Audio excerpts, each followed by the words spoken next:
This is another park that is receiving significant funds through the Clay Township Impact Program to continue the second phase of improvements within this park. Looking at the park from an aerial, of course, a couple years ago in 2019, we opened up the new 3 playground pods, and it was always our intention to come back and to replace the existing splash pad, which again is at end of life. Just like the playgrounds, those typically have a 15 to 20-year lifespan. They opened 20 years ago, so it is definitely at the end of its functional life and in need of replacement.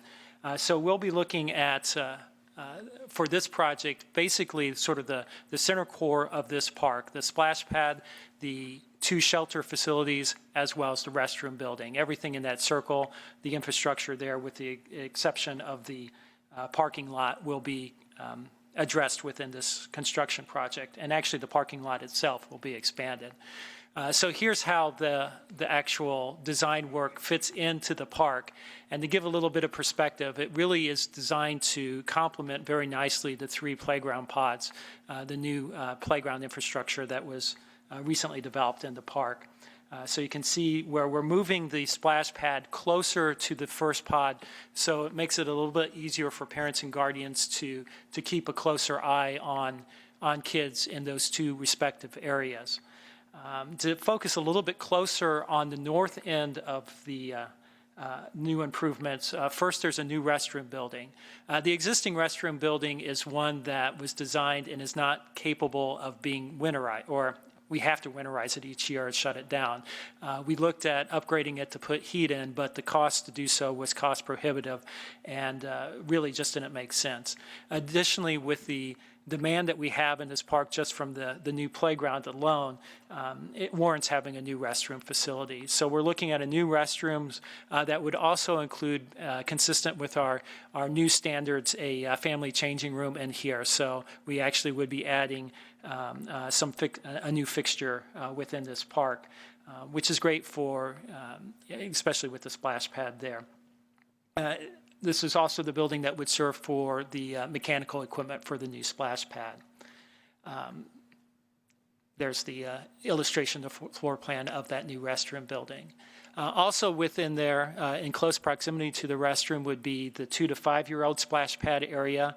And the key feature of that would actually be a little water slide feature that is, if you used to go to the water park, you know that we used to have the rock slide. It's of a similar height, but doesn't require water at the end. It's not but it does have a water component to it.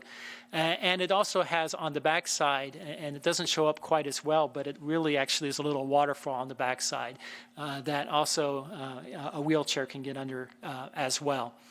So it should be a neat and marquee feature, along with other bubblers and typical things you see in a water park, or splash pad, I should say.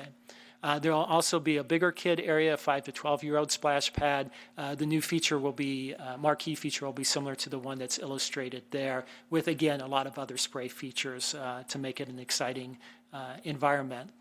And then it would be wrapped by shade structures, very similar to the shade structures that we have in the first play pod for the smaller kids.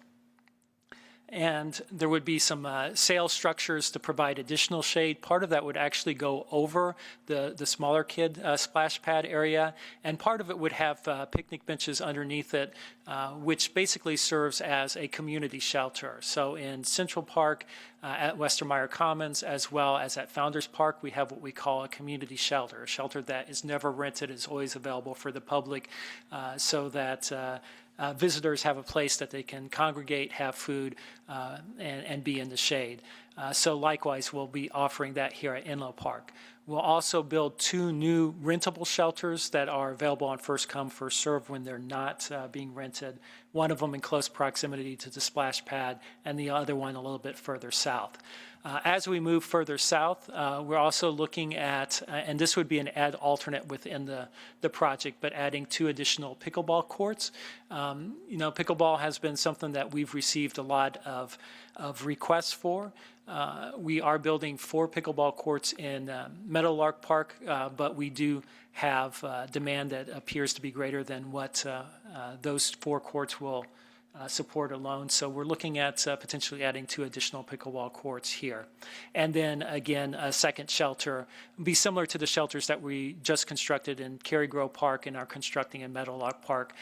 Looking to dress them up a little bit more since this is one of our signature parks as well. So that kind of represents the new amenities within Inlow Park. I'd be happy to address any questions you may have. Questions for Michael? I have a question. Jessica? Do you know approximately how many new parking places you might have in that park? I was just thinking with pickleball. Exactly. Yeah, that was my concern. We added as many as we felt was feasible within the space, and my recollection is that it's, just looking at the numbers there, we're probably getting close to about 20 additional spots. So it certainly will be a popular park. One of the things, though, is during the summer months, when the kids are out, we know that it's popular already. And we have people that park along the drive where we're looking to add additional parking now. So we have more than enough spaces to accommodate those that are along the drive and add some additional ones. We also know that when the kids are back in school, the demand for that area frees up. So, there are certainly going to be times where the pickleballers may be, especially in the heat of the day around noon, it's going to be busy and probably not the easiest time to get pickleball. But in the mornings, it's not quite as busy. In the afternoons, there's times too. So I think like all of our parks, people will learn the best times to come for the types of activities that they have. We will continue to offer disc golf in this course. The first hole will have to be adjusted a little bit because if the pickleball court's in, that first hole tees off in the vicinity of the new pickleball courts. But we can make easy adjustments and continue to have that 9-hole disc golf course there. That was my comment. As you guys know, sometimes during the summer, you cannot find a parking space, and hopefully encourage people walking and riding bikes there. But a lot of people travel some distance to get to this park, and including me, a distance where with my young ones, I would drive. So I'm glad to see that the pickleball courts and add alternate, but most importantly, adding the spaces, because I see this park being very busy once completed. It'll certainly be a popular park. Now, one of the things that will be great is right now this is one of our coolest playgrounds. And with all the projects we're doing with Clay Township, we're going to have a lot of new playgrounds in Meadowlark, the Cary Grove Park that just opened, West Park, and ultimately River Heritage down the road. So I think it'll spread some of that demand out, but this will always be a popular park because it is still unique features there, and the new splash pad will certainly bring people. So yeah, I definitely certainly have concerns about the amount of parking, but at the same point, it's at a level that we really can't add more parking into this park without just paving it over. If the parking nest, meaning as you described, users come at different times, that hopefully will work. Absolutely.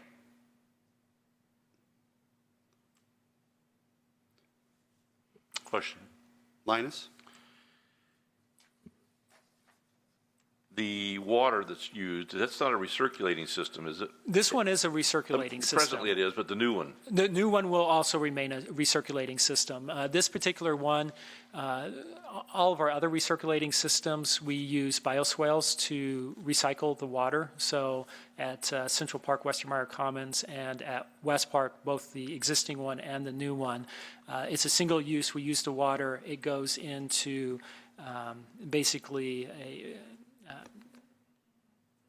a bioswale or butterfly garden type treatment where it ultimately goes into the open water, the lagoons in those parks. In this particular park, we don't have a lagoon. The water that's next to this park is actually part of the HOA property next door. And when we look at it, the operating costs between the two models are roughly the same. And we ultimately determined, because we didn't want to create a new water storage system within this park, that it was best to continue on the recycling system in this park.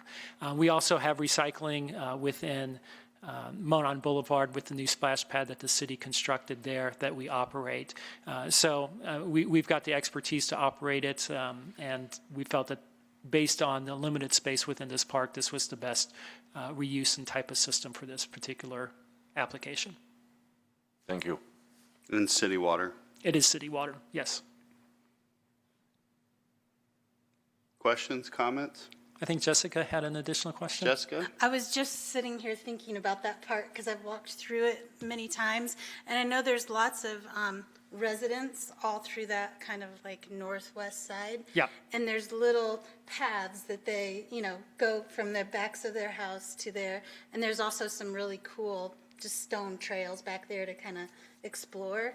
Is it ever possible for the Parks Department to kind of work with neighborhoods to create just a little, like a little paved space for strollers or whatever to encourage people to walk who live in Plum Creek and all those? Certainly, if the subdivisions had interest in those type of things, I mean, we'd be open to those types of discussions.